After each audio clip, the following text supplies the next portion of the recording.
महाराज साहब ऐसा भी नहीं है कि मैंने उससे निजात पाने की कोशिश नहीं की। मैं बाकायदा अपने ससुर जी के पास पहुंचा, उनके दोनों पांव पकड़ लिए। मैंने कहा क्या आइटम थमाया है,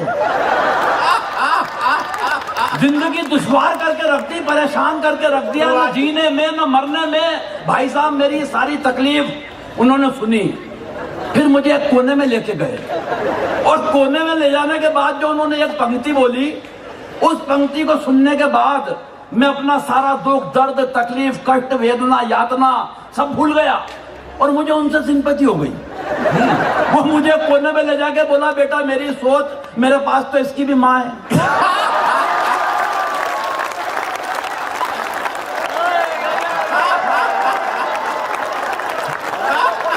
महिलाएं अपने पति को भगवान की तरह पूजती हैं, मगर मजाल तो उस भगवान को कोई दूसरा पूज ले।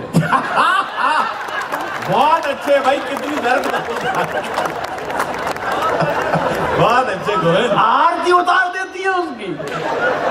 सच बता रहा हूँ, अभी पार्थ नवीन मेरे से पूछ रहा था, भाई साहब पत्नी इज्जत नहीं करती, क्या कारण है? मैंने कहा भाई पार्थ ये तो नहीं मालूम कि क्या कारण है, लेकिन ये बात तूने मुझसे पूछकर जो मुझे इज्जत दी है, मेरी 7 पीढ़ी तेरी शुक्रगुजार रहेगी। बोले भाई साहब क्या आपकी भी नहीं करती? मैंने जो जवाब दिया थोड़ा इंटरनेशनल जवाब है, बस यहां से दिमाग लगा के सोच लेना कि मैं क्या कहना चाहता हूं। बोले भाई साहब क्या आपकी भी नहीं करती? मैंने कहा पार्थ एक बात ध्यान रखना, हिंदुस्तान में अगर रुपए का मूल्य गिरता है तो उसकी गिरावट हर प्रांत में अलग अलग नहीं होती। बहुत अच्छे गोविंद। अरे सच बताओ, बोले क्यों नहीं करती? मैंने कहा बेटा एक बात ध्यान रखना, जब कोई लड़की मायके से विदा होकर ससुराल में आती है, अपने पिताजी को छोड़ के आती है तो बदले में ससुर साहब मिलते हैं, माँ को छोड़ के आती है बदले में सासू माँ मिलती है, बहन को छोड़ के आती है बदले में ननद मिलती है, भाई को छोड़ के आती है बदले में देवर मिलता है, मगर ऐसा क्या छोड़ा कि तुम और मैं पल्ले पड़े? बोले भाई साहब ऐसा तो कुछ भी नहीं छोड़ा।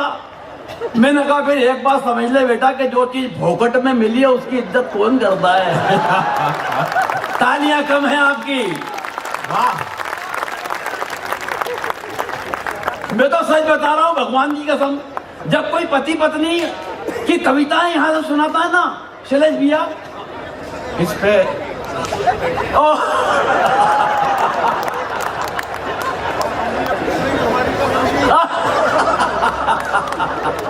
क्या महाराज साहब क्या कह रहे हैं? मैं तो महाराज साहब जब भी पत्नी शब्द सुनता हूं ना, भगवान की कसम ऊपर से नीचे तक कांप जाता हूं, पूरे शरीर में सनसनी सी दौड़ती है। मुझे 27 बरस पहले का वो दृश्य याद आता है जब पंडित जी ने 7 फेरों के वक्त मुझसे कहा कि बेटा ये सिंदूर की डिब्बी लो, इसे खोलो और इसकी मांग भरो। आज जब वो दृश्य कल्पना में आता है तो ऐसा ये लगता है कि वो मांग नहीं थी, वो दरअसल नक्सलियों की एक सुरंग थी।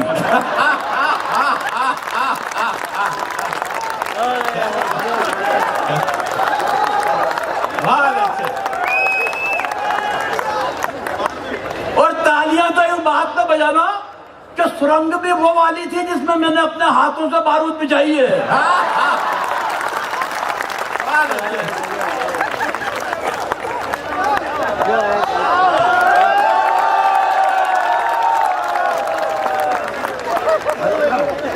भाई गोविंद ये बहुत ही भाई आजाद इसलिए उठ के आए हैं कि मैं उनके बारे में 2 शब्द कहूं,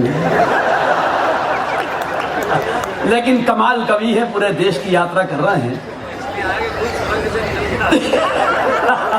मैं तो शैलेश भैया देखो पत्नी पे कविताएं लिखता नहीं हूं, पत्नी पे कविता वो लिखता है जो कुंठित होता है, जिसकी अपनी पत्नी से अंडरस्टैंडिंग ठीक नहीं होती। अंडरस्टैंडिंग के मामले में मैं और मेरी पत्नी लाजवाब।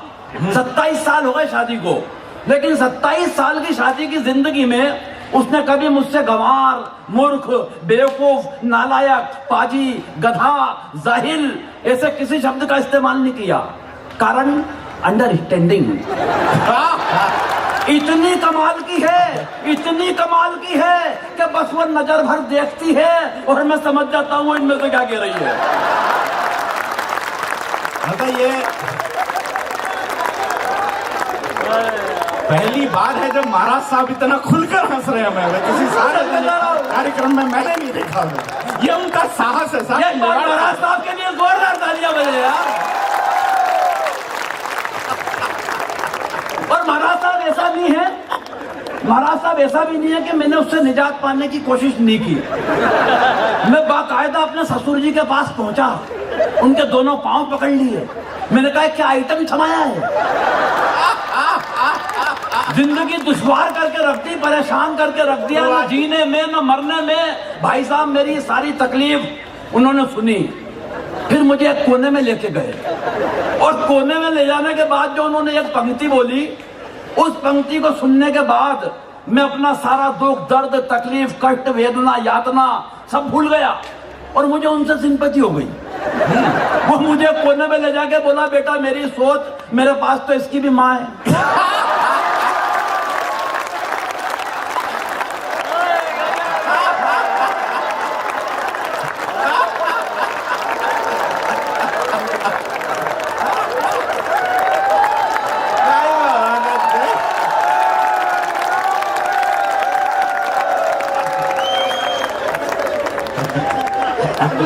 तू नीचे उतर, अगर उदयपुर से तू सही सलामत चला जाए।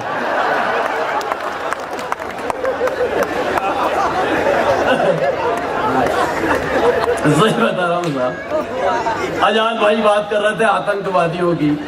देखो आतंकवादियों की कोई गलती मैं नहीं मानता, मैं बड़े जिम्मेदार मंच पे हूँ और अगर ये टिप्पणी कर रहा हूँ तो समझ लेना क्यों कर रहा हूँ। आतंकवादियों की कोई गलती मैं नहीं मानता। अरे हिंदुस्तान की मिट्टी की गंध ही इतनी सौंधी है, इतनी प्यारी है कि बेचारे पैदा तो कहीं पे होते हैं लेकिन मरना यहां आके चाहते हैं। वाह, कोई मतलब नहीं है। और देखो कोरोना के बाद आप हंस रहे हो यार, बड़ा मजा आ रहा है।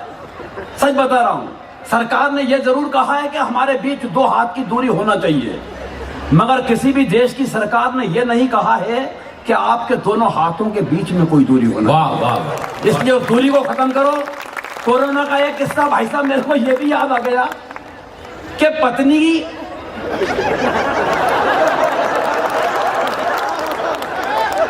यार तुम्हारी हालत ये हो गई कि मारो कहीं लगे वहीं।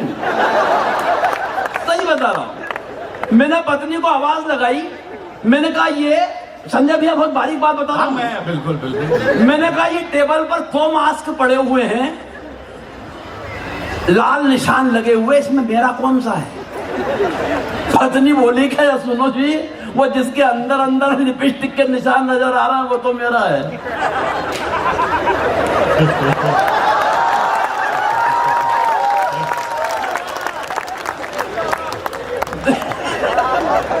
सच बता रहा हूं, वक्त की कमी है और ये बताने के लिए भी वक्त नहीं है कि वक्त की कमी है। इसलिए एक जंग की कविता आपके बीच पढ़ता हूं।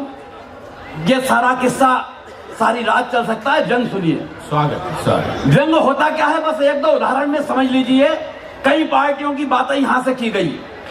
राहुल गांधी जी और मोदी जी एक पार्टी में टकराए, अगर ये बात समझ में आ गई तो व्यंग समझ में आ जाएगा। एक पार्टी में नुक्कड़ सभा में टकराए, मोदी जी से राहुल गांधी जैसे ही टकराए तो मोदी जी ने बड़ा अभिमान के साथ कहा, तू क्या जानता है मेरे बारे में? 7 करोड़ फेसबुक फॉलोअर्स है मेरे। कितने? 7 करोड़। राहुल गांधी बड़ी सहजता से बोले तो क्या हुआ, लिखते तो सब मेरे बारे में ही है।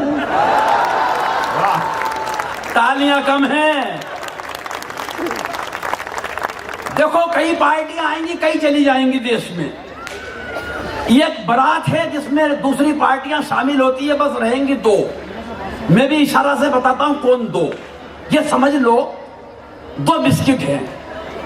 एक बिस्किट पुराना है जो आजादी के वक्त लॉन्च किया गया, पार्ले जी, यानी एक बिस्किट हो गई पुरानी पार्टी, जिस पर उसी टाइम एक पप्पू का फोटो भी बना दिया गया। और दूसरी पार्टी बाद में लॉन्च हुई वो पार्टी अचानक बड़ी हो गई, मतलब वो समझ लो आप बिस्किट है मेरी गोल्ड। अब टिप्पणी पहुंच जाए तो गोविंद राठी को व्यंग के लिए शुरू करवाना। हमारी बदकिस्मती ये है साहब कि एक बिस्किट तो कप में जाता नहीं है और दूसरा चला जाए तो वापस लौट कर आता नहीं है। वाह, बस ये व्यंग है। अब सुनिए व्यंग कि एक दिन खुल गए शहर के भाग हमारे। एक मंत्री जी शमशान घाट के उद्घाटन के लिए पधारे। वाह, पकड़ लेना दूसरी पंक्ति, शमशान घाट के उद्घाटन के लिए पधारे। उद्घाटन की पहली रस्म पूरी कराई गई। एक जलते हुए मुर्दे को बुझाकर मंत्री जी के हाथ से अग्नि दिलाई गई। ये आग में जब तक भी लगा सकता हूं जब तक एक बार सब मिलके नहीं बजा लो। मैं मुर्दे को झुलस भी सकता हूं। एक जलते हुए मुर्दे को बुझाकर मंत्री जी के हाथ से अग्नि दिलाई गई। इस घटना से कम एक बात का तो पता चलता है कि आदमी का नसीब खराब हो तो वो मरने के बाद भी भुगतता है। वाह, मरने के बाद भी भुगतता है। पंडित जी ने कहा, श्रीमान कृपया क्या इस दिशा में आकर अग्नि दिखाएंगे? और एक पंक्ति उनको समर्पित करता हूं साहब, जिन्होंने इस देश में कविताओं की अलख जगाई, टीवी के माध्यम से जिन्होंने कई चैनलों पर कविता के लिए नए युवाओं को तैयार किया कि कविता क्या होती है। एक पंक्ति आदरणीय श्री रजिया को समर्पित कर रहा हूं। पंडित जी ने कहा, श्रीमान कृपया क्या इस दिशा में आकर अग्नि दिखाएंगे? मंत्री जी भन्ना कर बोले, आग कहां और कैसे लगानी है मुझे क्या आप समझाएंगे? यह बहुत अच्छी पंक्ति थी, इस पर तालियां कम बजी हैं आपकी। आग कहां और कैसे लगानी है ये क्या आप हमें समझाएंगे? अरे हम इस हिंदुस्तान की राजनीति को बरसों से झेल रहे हैं। रोजाना विरोधियों के साथ तरह तरह की आग से खेल रहे हैं। और पंडित जी आप तो बुजुर्ग हैं, आपको तो कम से कम ये बात समझ में आनी चाहिए कि आग दिशा देखकर नहीं, आग तो हवा का रुख देखकर लगानी चाहिए। वाह वाह। अरे इन मुर्दों से निपटने की हमारी समझ को आप बेवजह नजरअंदाज कर रहे हैं। अरे पंडित जी, वो हम ही तो हैं जो 77 बरस से इन मुर्दों पे राज कर रहे हैं। 77 बरस से इन मुर्दों पे।